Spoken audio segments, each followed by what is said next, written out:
This is a recording of the November 29th, 2017 Institute for Research on Poverty webinar, Racial Disparities in Student Debt and the Reproduction of the Fragile Black Middle Class, featuring Jason Houle of Dartmouth College and Fenaba Addo of the University of Wisconsin-Madison. IRP thanks Professors Houle and Addo as well as the Office of the Assistant Secretary for Planning and Evaluation at the Department of Health and Human Services for their support of this webinar series. You can register for upcoming IRP webinars by visiting irp.wisc.edu. Professor Houle started off the webinar. Today, Fenaba and I are going to be talking about some of our ongoing work on racial inequalities in student loan debt and really starting to think through what are the consequences of these racial disparities in student loan debt as young people are aging across the life course, both in terms of how these debt inequalities are changing and potentially for racial wealth inequalities among the middle class. And I will say here when we talk about the fragile black middle class or the middle class more generally, we're talking about college-educated populations. And also, even though we recognize that race and ethnicity is complex in the United States, we're focusing in our talk today on just black-white differences. But we're happy to chat more about broader racial and ethnic disparities in student loan debt in the Q&A. So to get started, I'm sure everyone who's tuning in knows that student loan debt is high and has been rising pretty precipitously over the past several decades. So in the aggregate, student loan debt now surpassed $1 trillion. It surpassed credit card debt and stands only behind home mortgage debt on the household balance sheet. And when we look at student loan debt in the aggregate, we can say, well, maybe one reason student loan debt is rising is just because more people are attending college, which is the case.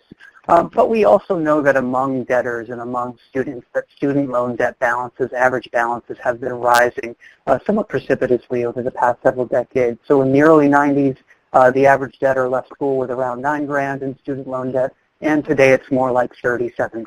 So we've seen stark increases in student loan debt over the past several decades. Now, the first question you might ask is, how did we get here? And the short answer is that over the past several decades, college costs have outpaced inflation, and state and federal aid really has failed to keep pace with the rising cost of college. And if we think about public universities, as state budgets have been cut and these appropriations have fallen, basically schools have become more tuition reliant and have been forced to increase their tuition.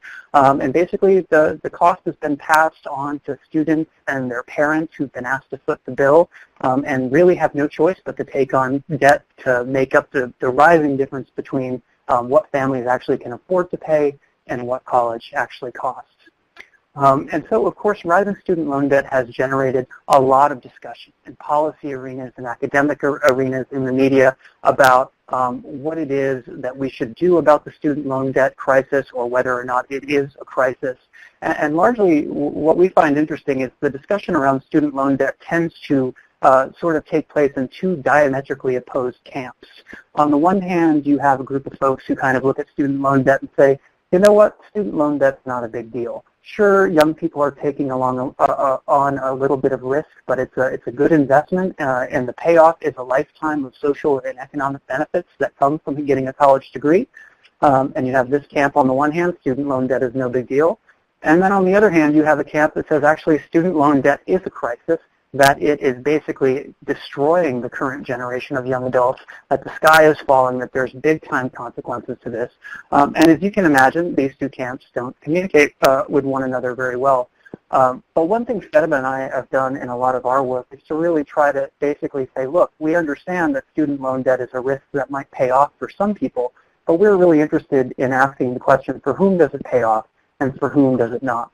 And what our work has basically shown over the past 6 or 7 years is that the answer to that question really falls along traditional cleavages of social inequality in this country. And today we want to talk a lot about what we would view as sort of an underdeveloped and under-discussed part of the student loan debt crisis, and that is the fact that the rise in student loan debt over the past several decades has been severely racialized, as black young adults in particular are disproportionately burdened by debt relative to whites. And this is a discussion that's largely been missing from these narratives we've heard about student loan debt in the past. And so what we're going to be doing, just to give you a sense of where we're going in this paper, is we're going to be using longitudinal data to actually look at trajectories of racial disparities in debt across the early adult life course. So how do racial disparities in debt change or not change as people leave their 20s and enter their 30s and really kind of get settled into their adult careers? Do they increase? Do they decline? Kind of asking that question. And then we're asking, to the extent to which these racial disparities exist and change over time, to what extent are these really a function of social and economic inequalities and family background? To what extent is this a function of the college experience and what happened to these folks in college? And to what extent is this a function of success in the labor market or socioeconomic status post-college that can explain racial disparities in debt? And then we're going to kind of wrap it up in the end and ask the extent to which these racial disparities in debt actually contribute to black-white disparities in wealth in the early adult life course. So in the paper, we basically make 3 arguments, and today we're going to be making 2 of these arguments. So I'm going to start with the first argument, which we argue in this paper that racial disparities in debt are actually quite a bit bigger than previously estimated, and they increase across the early adult life course. And then Fenaba will take over for the second argument, and she'll talk about how our findings suggest that these disparities might actually have long-term consequences for racial inequalities in wealth and the fragility of the next generation of the black middle class. So with that, let's get started on the first argument. So to start off with, what do we know about racial disparities in debt from previous research? Well, there has been some research on this, and we've done some of it. What previous research has done is basically looked at racial disparities at single points in time. It's given us a good snapshot. So basically, we know what racial disparities in loan debt look like during college or right after college. But we don't get this view over time, which is going to be important. We'll talk about that a little bit later. But what does this research show? Well, it shows that black youth have a lot more debt than white youth, on the order of, depending on the study, around $5,000 to $10,000 more debt. And on top of that, black youth have more difficulty repaying debt. They have higher default rates.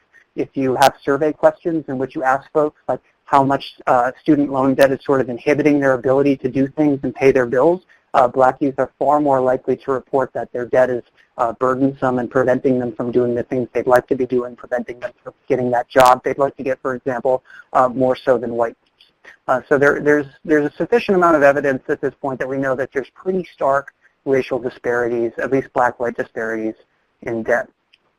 And it might be easy to look at these if we're asking the question, okay, why do we see racial disparities in debt? It might be easy to start by saying, well, this is all about where folks are going to college or what's going on in college.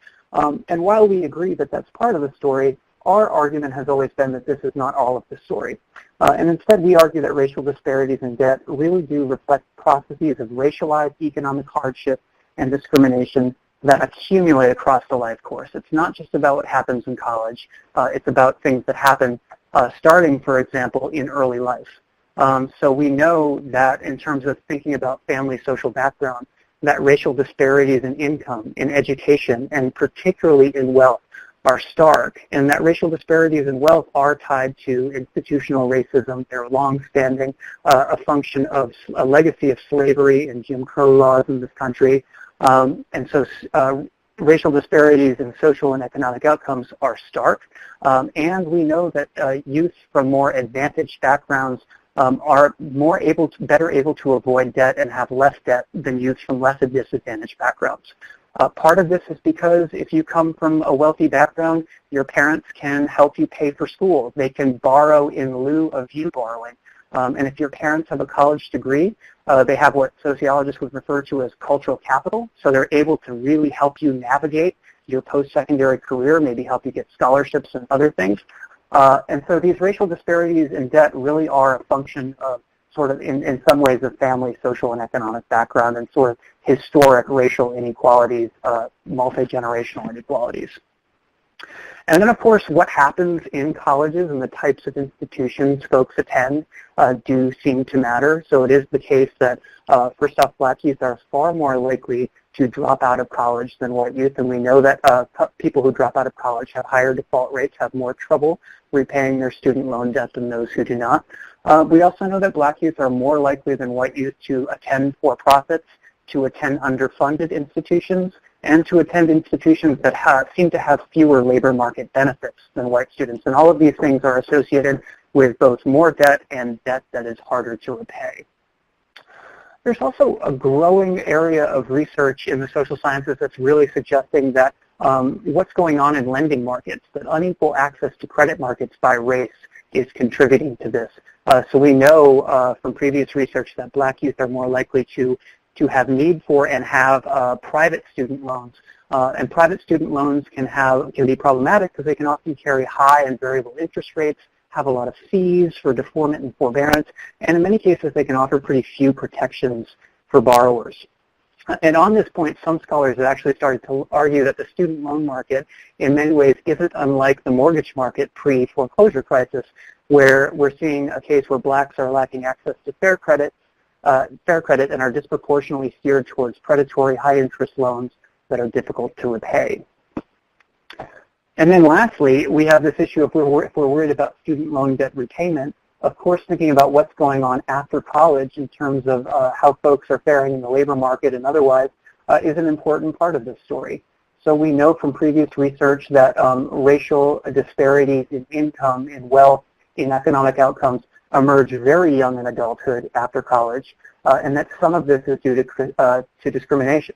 So for instance, we know from some work by Michael Gaddis that audit studies basically show that if you take a white college graduate and a Black college graduate who otherwise look identical, have them apply to the same job, that basically what you find is that the white college graduate will be more likely to get the job, more likely to get higher paying jobs, and more likely to get jobs that have prospects for upward career mobility than Blacks.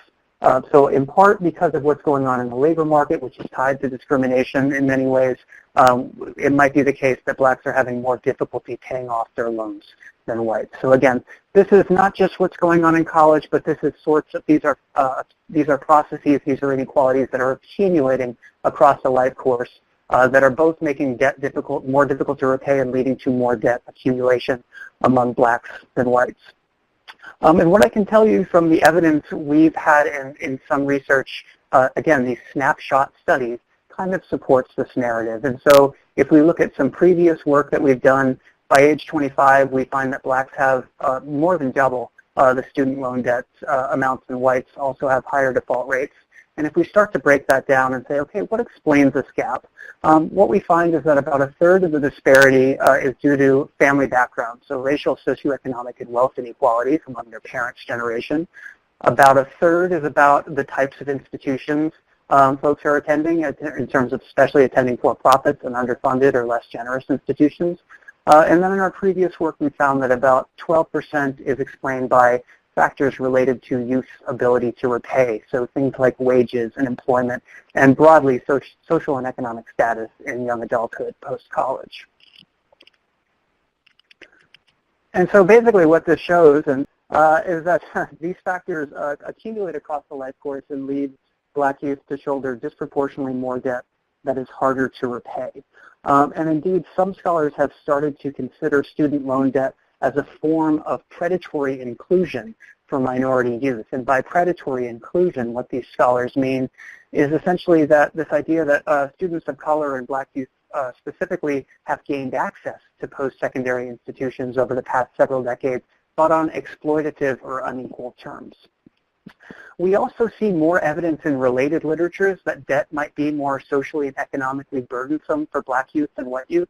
So there's kind of this whole literature popping up now that asks, what are the consequences of student debt for young adults' social and emotional well-being? So how does student debt affect young adults' mental health or their sleep problems, or how does it affect their propensity to end up back on their parents' doorstep, to boomerang, right? And what's interesting about this research is it's really showing across a range of studies that for whites, we're not finding much evidence that student debt has negative consequences, whereas for Blacks, we are finding that student loan debt is associated with these negative consequences. So more evidence that we're finding that student loan debt is sort of more burdensome for Black youth than white. And so what we want to do in this study is really move beyond the static comparisons that previous research has provided us with some nice snapshots. But if it's true that student debt is really wrapped up in these life course processes that accumulate or unfold over time, then we want to be able to accurately understand that. It's also the case that these point-in-time estimates really miss how these disparities might evolve across the life course. We're not getting information really on accumulation and repayment, and perhaps we'd like to. And speaking to repayment, what we know about repayment of student loan debt in the United States suggests that focusing on trajectories is really important.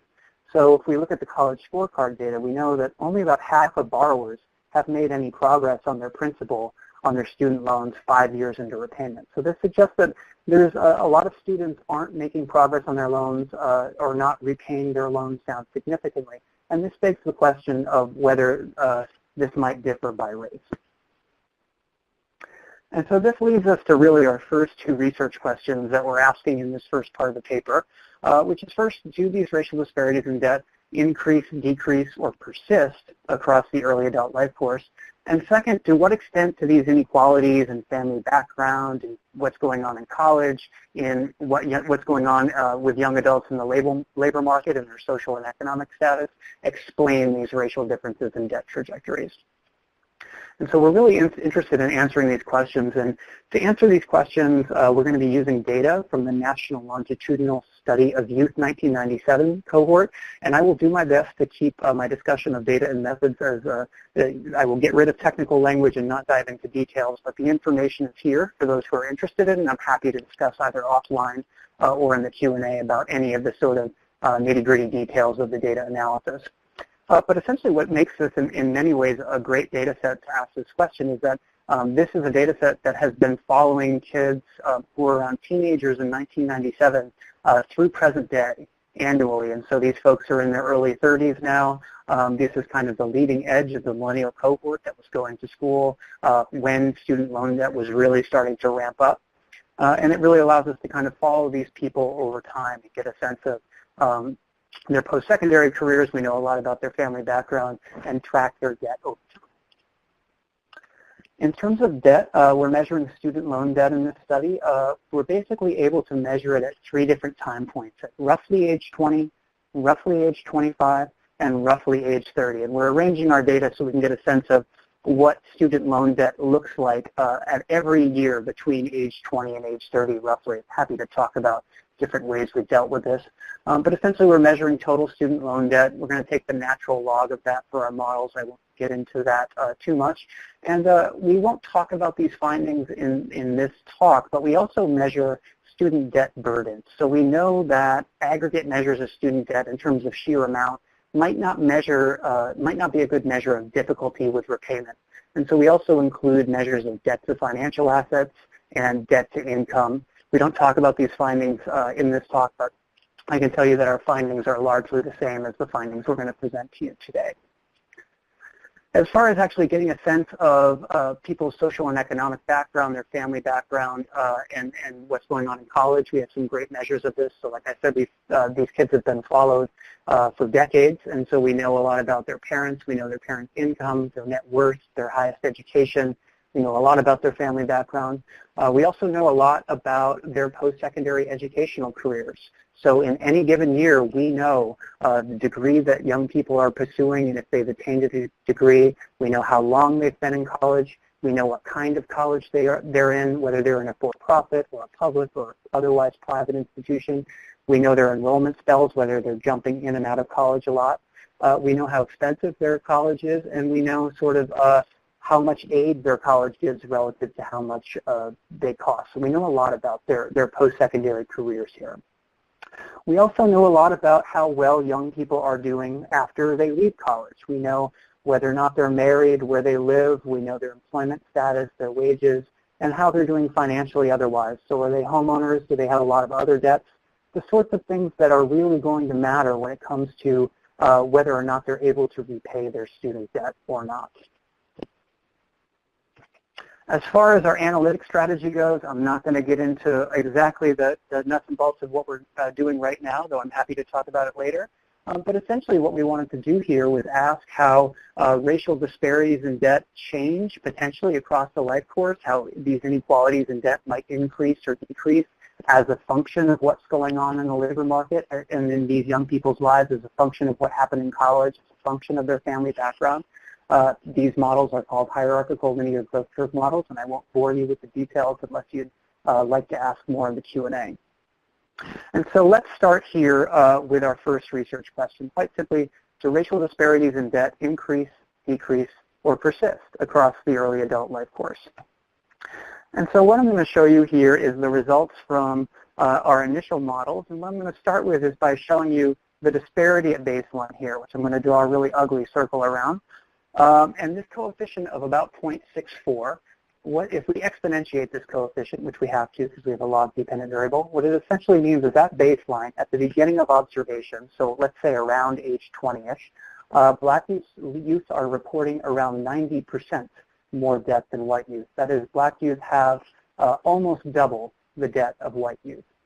And so in this way, all of this finding does is it replicates what we previously knew from other research, which has found the same results from a bunch of different data sets. That is, we see pretty stark Black-white disparities in student loan debt right when young adults are on the verge of or have already left college. But what we also find in this study, turning down to the coefficient here, this 0.077, what this coefficient shows us is that this racial disparity in debt actually increases over time. That is, if we interpret this coefficient, Black-white disparities in debt increase by about 8% per year. Okay? So racial disparities in debt are pretty big, and they get bigger with each passing year, actually each year that passes in young adults' lives. And so just to kind of demonstrate the magnitude of this finding, if we imagine someone in our sample who's age 20, we'd expect the Black-white disparity to be around 90%. By age 30, this Black-white disparity has nearly doubled. Okay? And so what I'll say to this is what we're finding here, other groups who are using other data, particularly Judy Scott Clayton's work, which some of you may have seen in Brookings, she's finding this using other data sets. She actually finds bigger differences over time. And so this is one of these cases, a discussion we can have in the Q&A is, while this is a great data set, I would argue for studying student loan debt, there are some downsides to all data. And so the fact that two independent research teams are kind of finding the same findings with two different data sources, two different methodologies, you know, this is a case of where there's smoke, there's fire. So it suggests that these findings are indeed real. And so moving on to the second research question, so we know that racial inequalities and disparities in wealth are big and they grow over time. The question is, to what extent do disparities in family background, in college experiences, and young adult social and economic status explain these differences?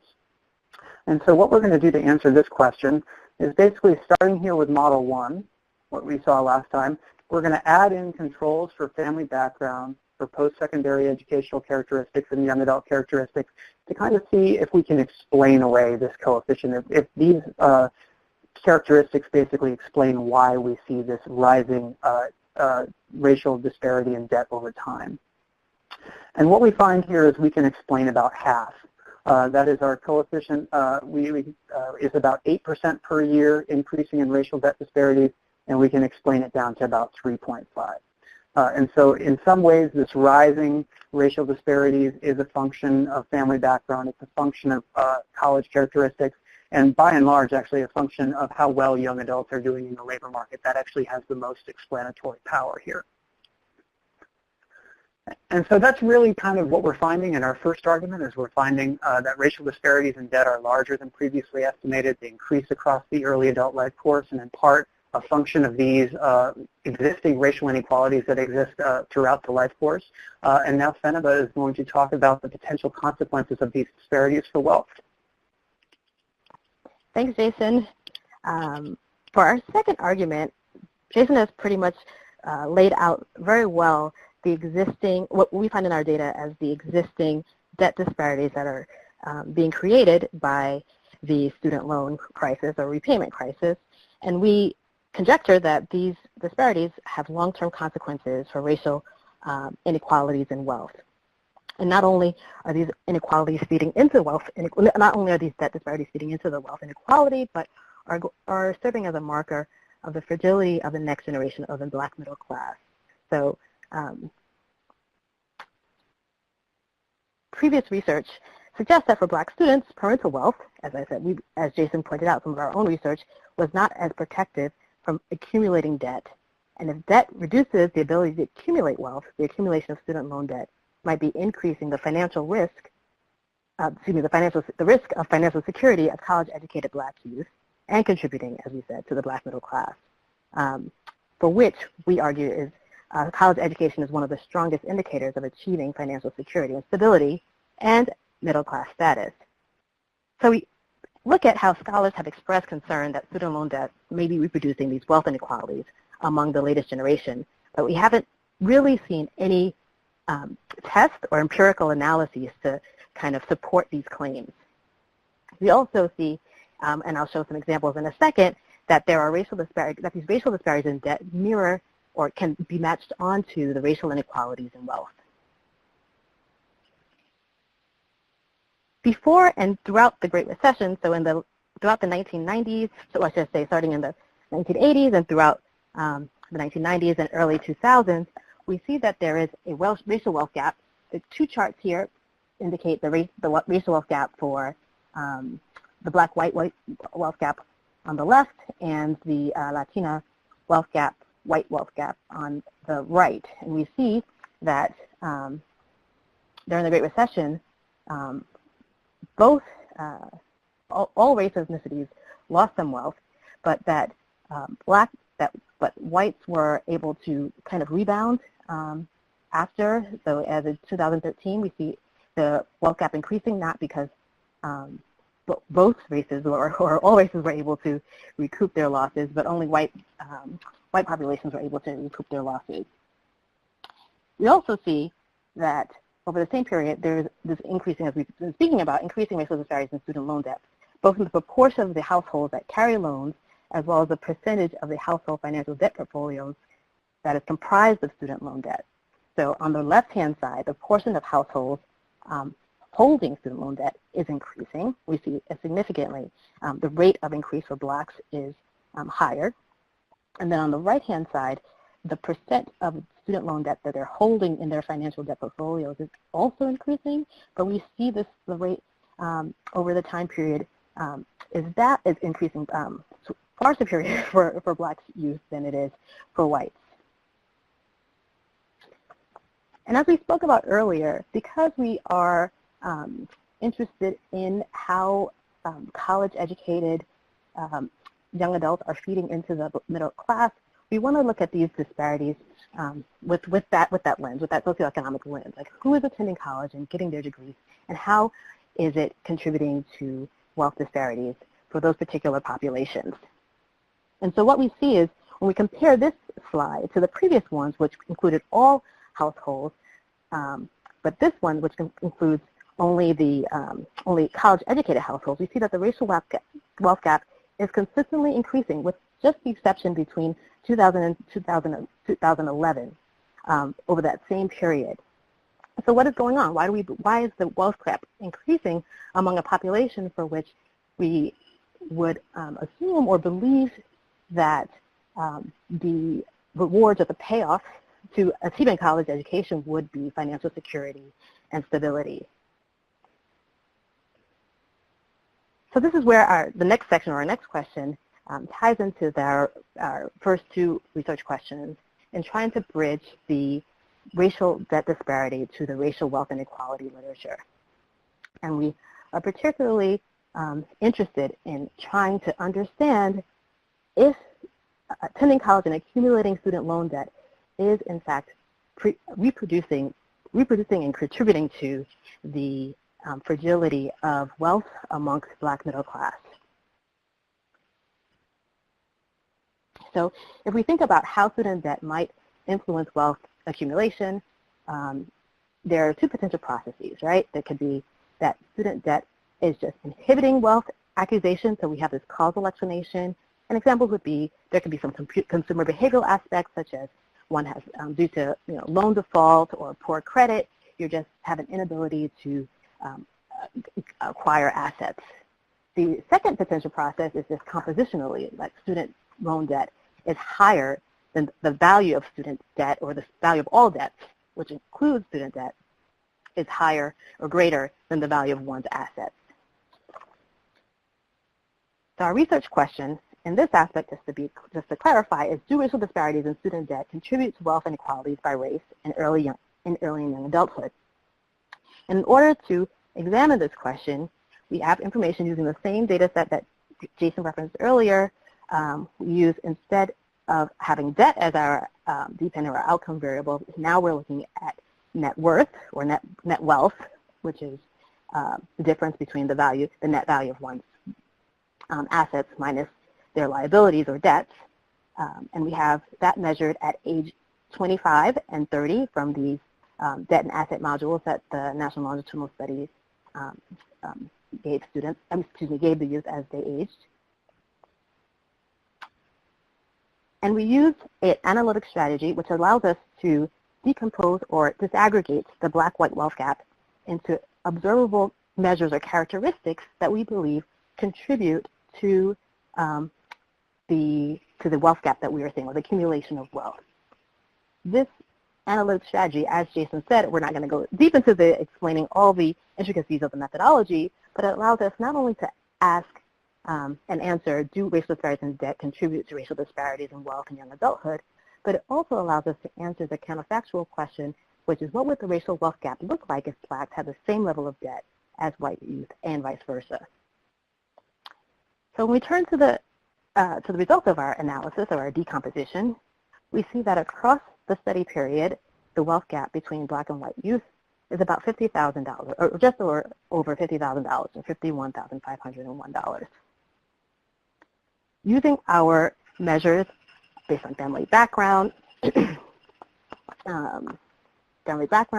post-secondary educational characteristics, the young adult social roles, which include marital indicators such as marital status and parental status or fertility, and employment characteristics such as whether the youth was employed full-time and their earnings in the labor market, we're able to explain close to 93% of the wealth gap, with an additional 7% that remains unexplained. Also included in our measures is, and what drives our research question, is student loan debt, right? And so here we see that we're able to explain about 13% of the racial wealth gap given the difference in student loan debt between blacks and whites in the sample. Alternatively stated, this says that if blacks had the same amount of debt burden as whites in the sample, the racial wealth gap would decrease by about 13%, or if we convert that to dollars, about $6,900. Is actually $69.40 dollars in difference. We also find, if we do a more stat comparison between looking at the racial wealth gap at age 25 and then again at age 30, we find that the contribution of student debt to the race gap increases across this early adult life period. And so what could be going on if you scrutinize the numbers on this slide a little bit more carefully, you see that there's a growing debt disparity for which the contribution of the student loan debt grows from about 6% at age 25 to over 23% in 5 years. We also see, if you look at the wealth holdings of white young adults, their wealth holdings have more than doubled between age 25 and 30, whereas blacks youth within the sample, their averages have increased by less than 5,000. So as I said before I presented the results, there are two potential processes through which we could see how student loan debt influences wealth inequalities. The particular analytic strategy that we have explored addresses the second one, so the idea that there could be compositional differences in just looking at the net value of debts versus the net value of assets, and we're finding support for this particular processes.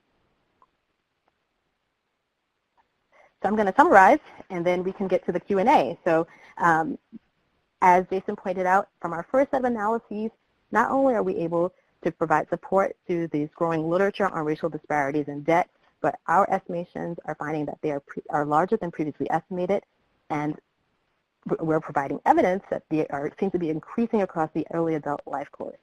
So there is I believe this is an important contribution to the literature because we're showing that there is not only evidence of racial disparities in the accumulation of debt, but also up when young adults are finishing or stopping out of college and in the repayment period that there are disparities in the repayment process, racial disparities in the repayment process. Our work suggests that this is in part a function of some observable characteristics that we were able to include in our models, such as family background, post-secondary experiences, related to the college experience, and the young adult socioeconomic status upon school leaving. So the jobs that youth are able to get and the starting salaries that they are able to acquire. As I said in some of our previous work, we find that Black families are less able to use economic resources to protect young adults from their young adult children from high debt burdens, and that these rising debt might be a mechanism for which these racial inequalities are being reproduced across generations. We also found, using our decomposition analysis, where we were able to actually quantify the contribution of student loan debt to the racial wealth disparities in young adulthood, that there may be that the contribution is, as we say, contributes a significant minority to the wealth gap, but that in just doing that static analysis between age 25 and age 30 and showing that it increases over time, that these could have really long-term consequences for racial wealth inequalities, for racial inequalities in wealth. And especially if we're interested in how racial wealth inequalities persist across the life course, and also that there may be intergenerational consequences for the fragility of how the Black middle class maintains financial security and stability. So I will stop there, as I'm sure we have lots of questions based on our findings and our arguments, and we look forward to addressing some of them over the next few minutes.